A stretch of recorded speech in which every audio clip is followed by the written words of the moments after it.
guys, Techno here. Today I'm going to show you an item transportation system using rails that I made. I think it's pretty cool. It's possibly one of my favorite redstone creations I've made in a while. And I'll show you how it works. So let's imagine you're coming up from your crazy mining expedition, and oh my gosh, your pockets are just absolutely filled to the brim. It's incredible that you can hold this much stuff, but you're full. You can't hold anything more, and you don't want to carry all this stuff back home. It'll take so long, and it'll slow you down so much. Totally. Good thing you got this docking bay here, where you can throw in all your items. So you got stuff labeled. I've got blocks here. I've got like treasure. I've got mob loot. So you can throw all your stuff in here, in these mine carts that you've got set up, and it's all off your hands. It's great. And then you click this button, and they go along. And I wonder what they're doing. Probably having a good time.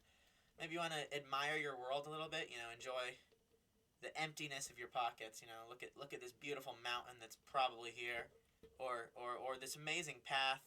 Wonder who made it.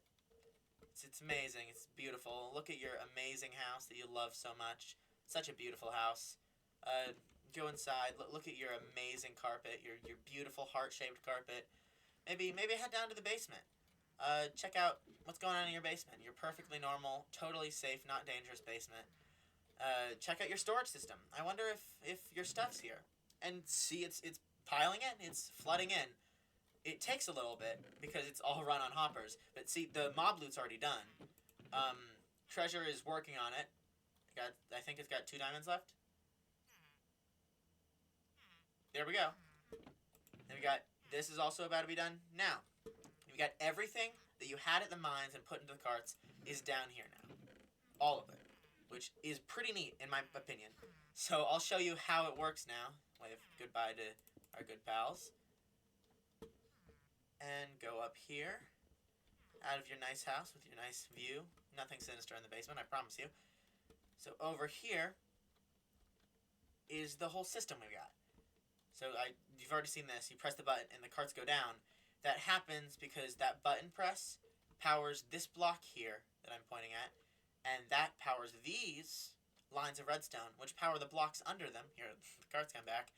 And then these repeaters here take the power from these blocks, send them into these blocks, which activate these rails. And the rails will then send the carts along on their respective paths.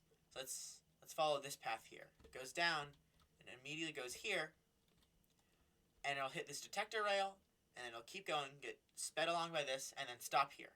Well, right now it wouldn't stop, it would keep going, but it stops here. And I'll show you why it stops here. Because right now, if I sent a cart along, if there was no detector rail here, it would keep going and it'll like drop off here, maybe hit the wall if it's fast enough. But since it hits this detector rail sends a signal, a redstone signal, up these sets of blocks. It can't go past here though.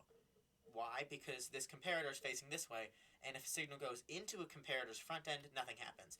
Good thing it also powers this block here, which is that power signal. That signal is taken by this comparator and put into this comparator, into this comparator, into this block, which goes up here into this comparator, and it's a cycle. And basically, it's a cycle where the signal slowly decreases, one by one by one, until eventually it's nothing. So it'll eventually go out. This is called a pulse extender. So the redstone pulse, its length is extended, but not its power.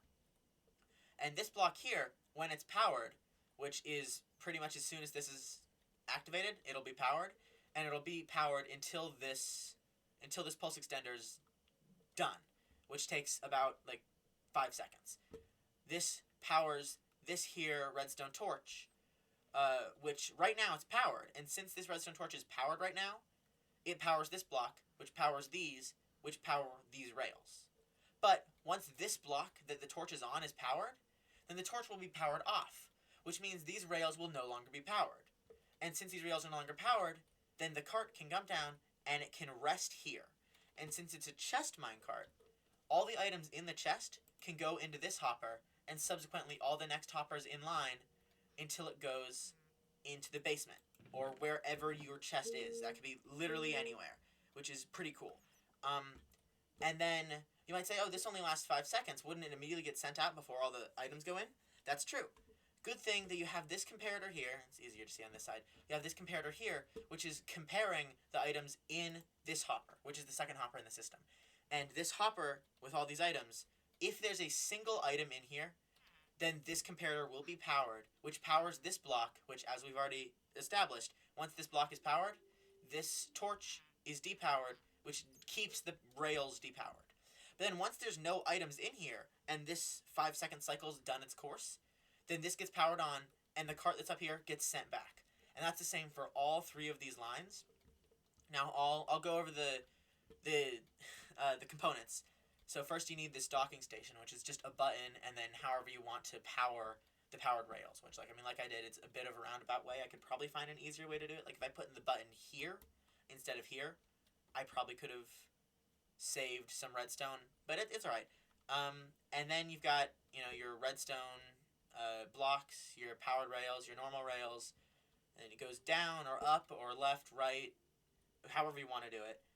And then it'll hit this detector rail, which you need, and then you need some redstone, and it has to make this, like, upside down bowl, or like an oval shape, and you need 4 comparators here, which you could probably find a way to do it for less. I couldn't find a way to do it for less, but I mean, if I spend enough time, I might be able to, but, this is how many I have right now. You could modify it as much as you want, obviously.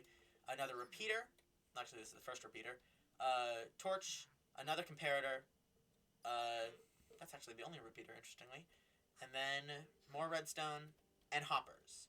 And that's pretty much all you need to make this. And also, it's a bit hard, but it can be stacked, like, pretty much directly next to each other. This is that. It gets a bit complicated, because these redstone signals try and connect to each other. So this is the kind of solution that I cooked up, but it might not work, like, consistently. I think that 3 might be the max you can stack directly next to each other. But, like, this is pretty much as close as I could get. But it works much better, in my opinion, when they're separated like this. Like, they're not even equally separated, but they're still, like, they've got a block in between them. And a redstone contraption's easy when it's got a block in between them. Like, I mean, most of the redstone here is just in one line. I think the only bit that isn't is this specific bit right here, and also the detector rail, which are the only. So it's pretty easy. It's thin, it's simple, and I really like it. So hope you liked this video. Let me know in the comments if you decide to use this, or if you find a better way to use it. And if you like this video, leave a like. And if you want more videos like this, or really any videos at all, I'm still not sure what kind of videos I want to make, then subscribe. I'd really appreciate it. Anyway, bye-bye!